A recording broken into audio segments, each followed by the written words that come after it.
interest in Moorish nationalism continues to grow. They say that they have ancestral rights to the land here. Moorish Americans don't do those kind of things, and it's written in our laws. Moorish nationals don't believe they were ever citizens to begin with. The rules are wrong in the first place. Is it okay to break them? What is it exactly that you all want? Freedom.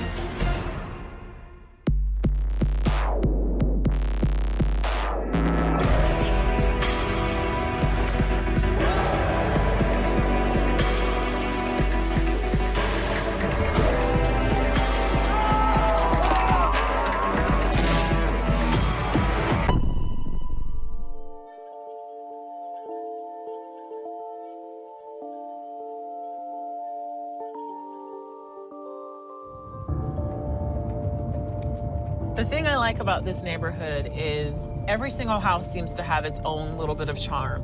Just being a single woman trying to compete with a lot of these couples, I lost out on about 13 houses before I came across this one. When I walked in the door, I was like, this is my house. So whatever I can do to get it, I'm gonna get it.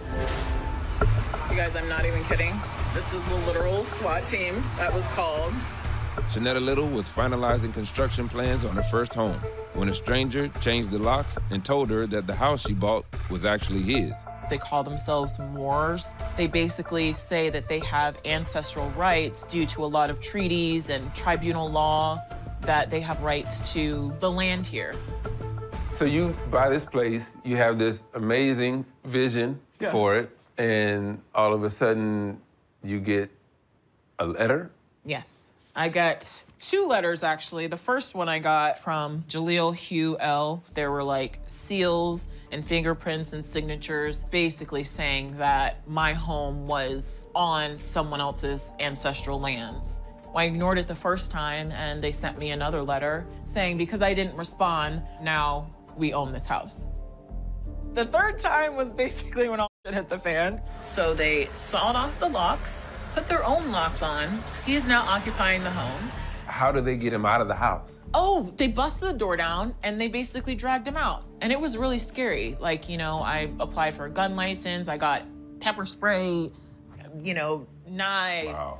It was really traumatizing. Police officers still reeling from a deadly attack. 3 officers were shot and killed. The manhunt is on for this man, a career criminal considered very armed and very dangerous. In recent years, isolated and random incidents of violence, fraud, burglary, and squatting committed by Moorish extremists have put Moors on the radar of law enforcement nationwide.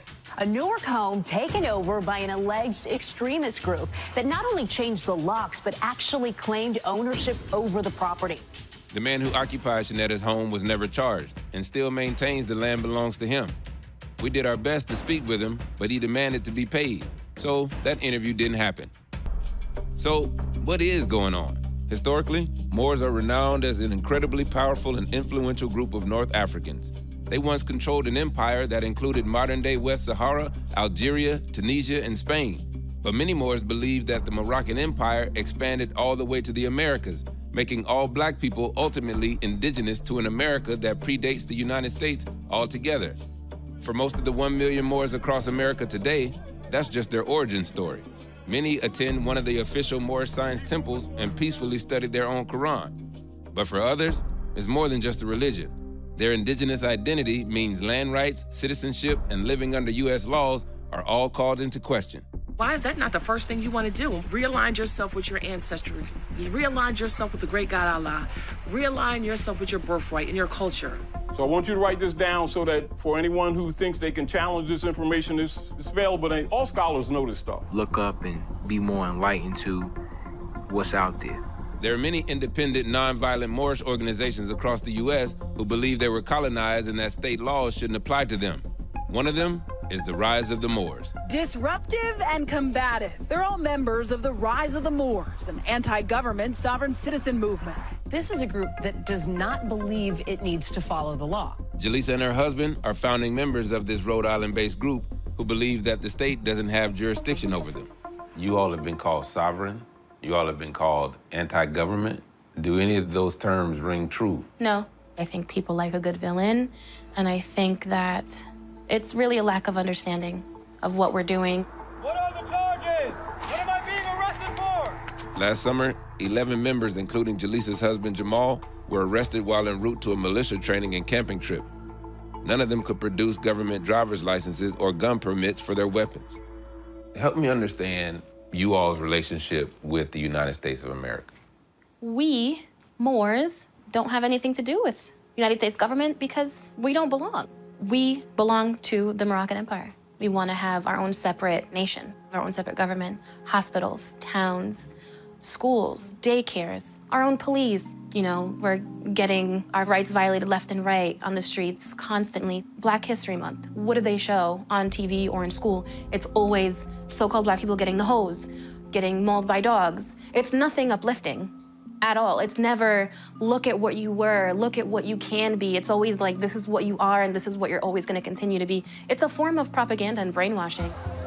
According to Jaleesa, the perfect storm of civil unrest, police violence, and systemic racism are attracting new members, people who are sick and tired of the status quo and frustrated at the treatment of people who look like them. What is it exactly that you all want? Freedom, to not be oppressed, to not have life so hard to live, to just come together and establish our actual own government and our own everything. Until then, Moors and non-Moors live side by side, sharing taxpayer-funded public resources. But in an effort to increase economic mobility and establish precedent for autonomy, Moorish nationals are leveraging lawsuits to further their agenda. These goals are enough to classify them as anti-government by the likes of the Anti-Defamation League and law enforcement. This stuff represents a couple years of just collecting and gathering, and you can be knee-deep in paperwork quickly. Called paper terrorism by those on the receiving end, Moorish nationals overwhelm court systems with retaliatory lawsuits, liens, and filings, all creating a paperwork hellscape for government officials, most of whom have no idea what they're reading. Lieutenant Flowers, yeah? Alzo. Good to see you. Nice to meet you. Thanks for having me. Corey Flowers has been a cop for more than 22 years and has spent time infiltrating extremist groups and training government employees on how to handle them. All right, good morning, ladies and gents. Good morning. Moorish sovereigns are very heavy into all manner of fraud. A lot of times very complex fraud, like mortgage schemes, postage stamp fraud, credit card fraud, wire fraud, a lot of bank fraud. Paper terrorism, you guys heard of this? You can use physical legal documentation, whether it's putting a lien against somebody else's property, filing a lawsuit against somebody else, in order to intimidate them, particularly in their professional capacity, which definitely creates stress, right? The idea that some folks you guys deal with could impact your livelihood, that's an intimidating thing. Flowers himself has been on the receiving end of this tactic, which most often targets law enforcement and court personnel. I'm wondering if you can walk me through what this is. Yeah, so this is a lawsuit against 2 former police chiefs, a couple mayors, me, and this fella's opinion. These are all the people that he believes wronged him legally. So this is a lawsuit for $4 billion. Or $4 billion? With a B, yeah. Have you seen an increase in the number of people claiming to be sovereign? Yeah, there's definitely been an increase. Anytime you have an election where power changes, and especially if party changes, you have effectively half of the country that gets into a panic to varying degrees. Panic like that will often drive folks to these movements. What threat do these folks pose? When you have a subgroup that just believes the rules don't apply to them at all, like that creates chaos. There are now almost 3 million messages to the government to recognize Moors as a federally autonomous body of indigenous Americans. But that's not what most Moors want. And distinguishing themselves from that ideology has been a priority for the original Moorish Science Temple of America. There are Moors across the country. We know of groups in Rhode Island and New Jersey, but neither of those groups are part of the Moorish Science Temple of America, which are like the OG Moorish Americans. We came here to their headquarters to speak to the Supreme Grand Sheikh to see if he thinks these splinter groups are legit and if their practices are in line with their Moorish teachings. The Moorish Science Temple of America was founded in 1913 by Noble Drew Ali, who taught that all black people were stripped of their national identity and Islamic faith through racist oppression. At its peak in the 1920s, it boasted upwards to 35,000 members who aspired to uplift a fallen humanity. We've come to Sunday school to learn from the 8th generation successor of Prophet Noble Drew Ali, the Supreme Grand Sheikh.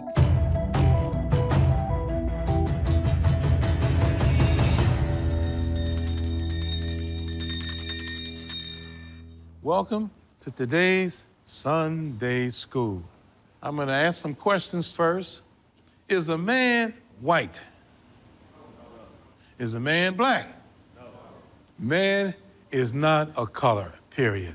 Nationality was, is, and will always be what? The order of the day. What are the principles that the Moorish Science Temple of America stand for? So there's love, truth, peace, freedom, and justice. However, we do have fundamental principles, and one of them is obedience to law. We're not encouraging members or anyone else to be involved in anything unlawful and disgraceful. When the public sees Moors, it seems like they just lump you all into one group. That's true. But there are groups of Moors that don't comport themselves in the way that you all do. How do you reconcile that? They're robbers and schemers. Moorish Americans don't do those kind of things, and it's written in our laws. We don't take people's property, and we're not anti-American. This is not an Afrocentric organization.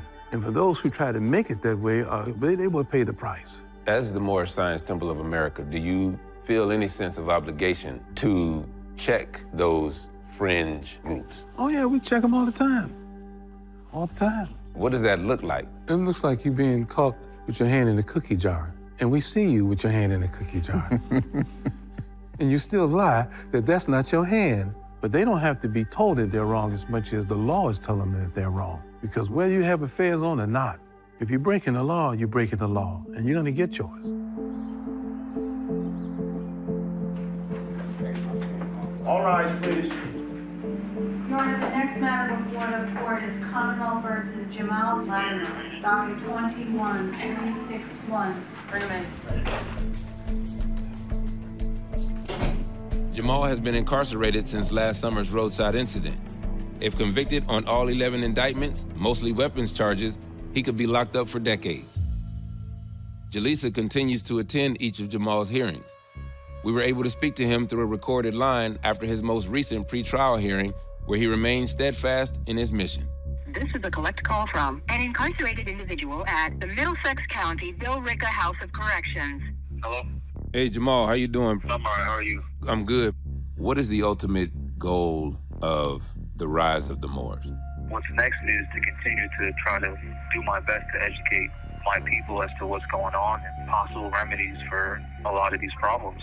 We're essentially victims of genocide, and it's throughout the legal system of the United States, which makes it a crime against humanity. It affects every aspect of our lives. It affects our education, it affects our ability to do business, it affects our quality of life.